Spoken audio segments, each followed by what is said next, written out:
We were just hearing Mike Griffith's tale of woe of shooting video at Bakersfield Speedway. It's a workout. Yeah, I don't think people realize some people are yearning for more videos, but I'm also riding. Yeah. So I'm not up there videotaping the entire main event for every event. This is the first time, by the way, that I got every main event on our Facebook page. The first time all year because things kind of fell right. The IMCA stock race ended just before our print deadline, so I was able to get that. Well, I didn't get it, but I was able to shoot the video and then get the print deadline. And the late model race started after our print deadline, so I just got to stay on top of the tower for the whole race and shoot that one. So that was a big weekend for you, and people were generally appreciative of the fact that you got those videos up, though. Yeah, they're appreciative, but they don't quite understand that it's not my primary job. Yeah. It's something we do, right? That we do, and I try to shoot them, but there's no guarantee I'm shooting every main event, and I'm generally not shooting entire races. I did shoot the entire late model trophy dash. It took from the time I started shooting, which was just before the green flag, to a little bit after the green flag, 1 minute and 35 seconds. Wow, very nice. So, well, Scott Schweitzer's here with us, and we were talking before about the passing of Mike Mosier, a dear friend of yours, part of your family out there, basically at Bakersfield Speedway, a guy that we've talked about them for the last few weeks, that you didn't know when you bought the track what you were getting, and what you got was one of the great people in sports in Bakersfield. Yeah, unfortunately, Sunday, a little before 5 o'clock, Mike passed on. Unfortunately, it was a huge loss, and we're all hurting at the Speedway. We'll recover, obviously, but just a tragic deal. And man, it's pretty cool now to see all the stories and pictures and stuff that people are putting up about him. So tough loss for us. I think I read every single post that someone put up about Mike Mosier. I saw Tina Pounds, put up something. I was telling Mike before you came in that one that stuck with me was just from a neighbor. It was nothing about racing. It was just like, I guess he would wave at the neighbor every day. Hey, how you doing? And to me, it kind of exemplified what he was about, because we bring him in. He didn't know me that well, but he would go, hey, how you doing?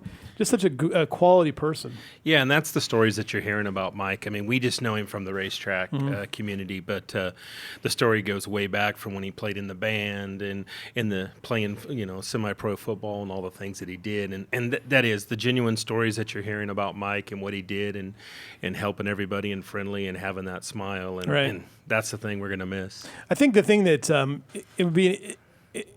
To me, there's a real pleasure in writing obituaries. It sounds a little strange at first, but for me, being a journalist, there's nothing more interesting than getting to someone's life. And Mike Mosier was a man that really led life, to the fullest. And I know just the basics of it. He had a devoted family.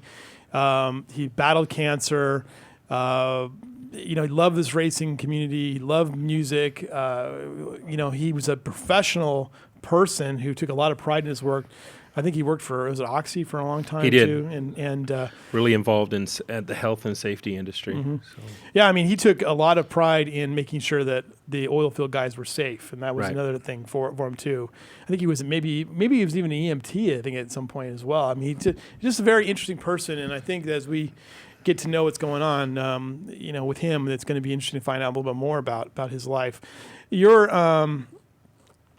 What are your plans now moving forward, and do we know when a memorial service will happen?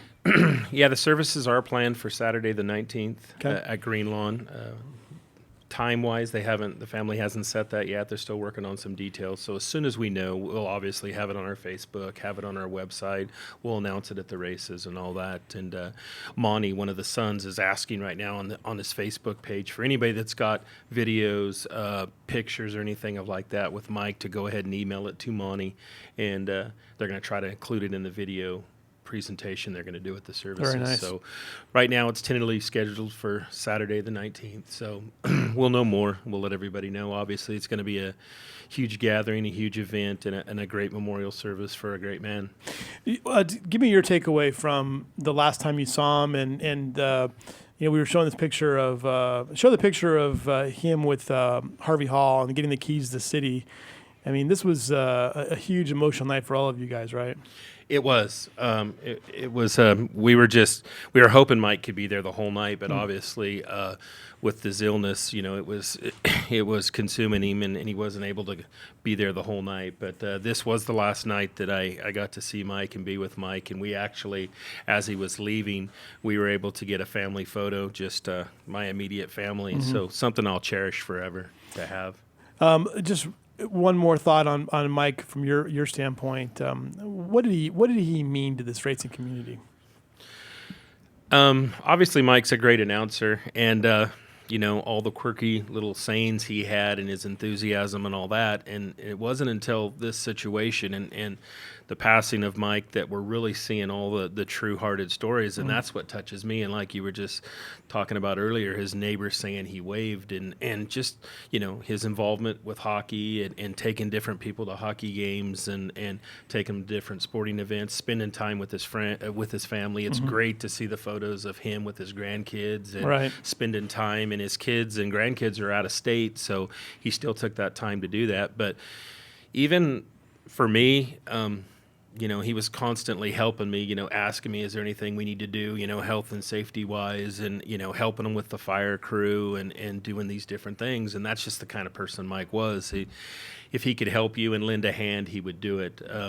Just a great guy. Always, we get up in the tower. He has his little packets of energy stuff that he wants us all to take, and it's, it's good for you, and stuff like that. And I mean, just an all-around great guy and a huge loss for us. So, and I had forgotten until one of the Facebook posts that he announced Jack Frost's football for years, and I had totally forgotten that as well. So he's a well-rounded individual. Yeah. We talk about Mike Mosier, the longtime track announcer, but Mike Mosier lived a very full life in a lot of different things. Well, I like I said, I only knew him, met him on a, I would say, a handful of occasions, but just reading all the stories about it and just knowing the man that we got to know when he was a guest on the show and being here when you couldn't be here. I mean, I just know it's such a huge loss for this community. In situations like that, when things, I did have commitments, I just, a quick text, hey, Mike, you want to go sit in? And he loved to do it. Yeah. He loved to talk about racing. He knew drag racers, he knew boat drag racers, he knew asphalt racer. He was just tied into the racing community, and that's what he loved to do. Well, one of the things he loved Bakersfield Speedway, and I don't think that he would want us to dwell fully on him, but more about the sport. And we had racing this last weekend. Let's go ahead and let's take a look at some of the results that we had over the weekend. Now, Tom Mock, who normally works his butt off for us. By the way, the All Area Driving Awards coming up soon. But this weekend we got Hobby Stocks, Mini Stocks, NMRA Midgets, Mod Lights, Mini Dwarfs is the Jack FM night, and then on the 19th, the USAC Midgets come back. We have Modified, Sport Mods, Mini Stocks, CDCRA, and the Ignite Midgets. So 2 great weekends of racing. There is the car that honored him and everything else. And I mean, just the spectacular car. This is from a couple weeks ago. And I just like this poster. It's cool. I need to get a copy of one of those if I could. And but late models, Cody Laney with the win, Mike Griffith. Yeah, solid win for Cody. He got out there. He's had a hot hand lately. Yeah. This is a pretty good late model field, 15 cars, and Cody was a class of the 15 field. 15 cars, wow. It's a great field. Yeah, they had a lot of restarts, so there was plenty of opportunity for guys to get by Cody Laney, and nobody could because there were half a dozen restarts early on in this race. Yeah, and it was a multi-groove track. They were running high and they were running low. And man, Cody is on a hot streak. He's been winning a lot of races, whether it be in a modified or a late model. And Nick Bartell, which is always a front runner, was right there. And Clay Daly made a good run at it. I was really Clay was kind of texting me during the week telling me that this was his week. So I was kind of keeping my eye on him. But, man, Cody that kid's on fire right now. I told him after the race he just needs to go buy a lottery ticket or something exactly. Because that kid is on a roll. Because it looked to me like turns 1 and 2, you pretty much had an option. Low and high was about the same, but it got down to 3 and 4. Low was probably a little better. But Clay Daly really just he was committed to that high groove from the outset, and he was going to make it work. And he got up to third But he said, basically you start sixth or something in a field like this, it's going to be tough. Yeah, and that was an interesting quote that he did make, that there's such the talent in the late models now. I mean, if you start a little bit farther back, it's tough to get up there. So, it shows by the names on that list. It's a great list field. there. All right, moving on now to the these are the hobby stocks, not late models. Right. But Steven Johnson won this, and clearly the class of the field in this race. He got by Kobe Quinton about midway through the race and just pulled away, as I recall. Yeah, Kobe had a great race. I mean, had the lead and kept it for a long time. But, yeah, when you got the 26 car of Steven Johnson behind you, I mean, he was just slowly reeling him in. And we're coming to the end of the season. I think they only have 2 races left, and the points battle is really tightened up now for Kevin Collier. So it's going to be interesting to see how the last couple of races shake down and who turns out to be the H&S Bodyworks. Kevin gained a few points for the third place finish over Robert Lawler, who was 9th. So I think Kevin's up by somewhere around 12 or 14 points. But, one flat tire, one fallen bumper, and that switches. Anything can happen on the dirt track. Well, it shows how long that season is too, because it got off to a he dominated at the beginning of it. Now he's had to work his way back, and so it's going to be interesting to see how that hobby stocks battle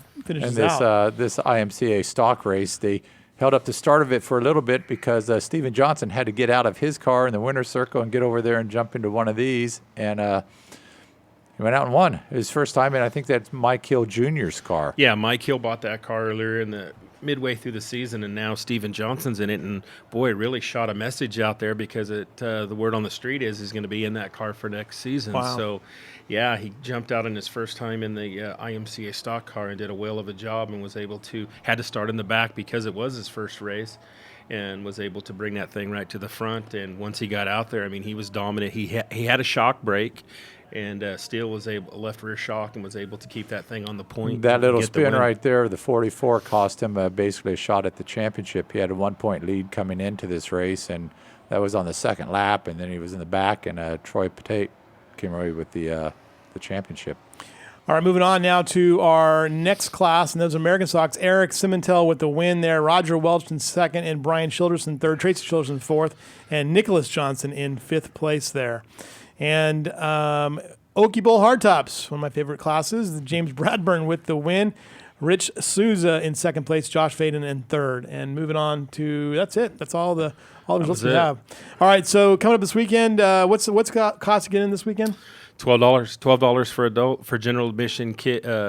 Seniors and military is $10. Kids 6 to 12, $5. Follow these guys on Facebook. Follow them on Twitter. Follow them on Instagram. By the way, camping and parking, they're free. Yeah. All right, Scott Schweitzer. Thank you. Sorry for your loss, and we look forward to talking to you next week. We'll be right back with Kern County Raceway Park after these messages.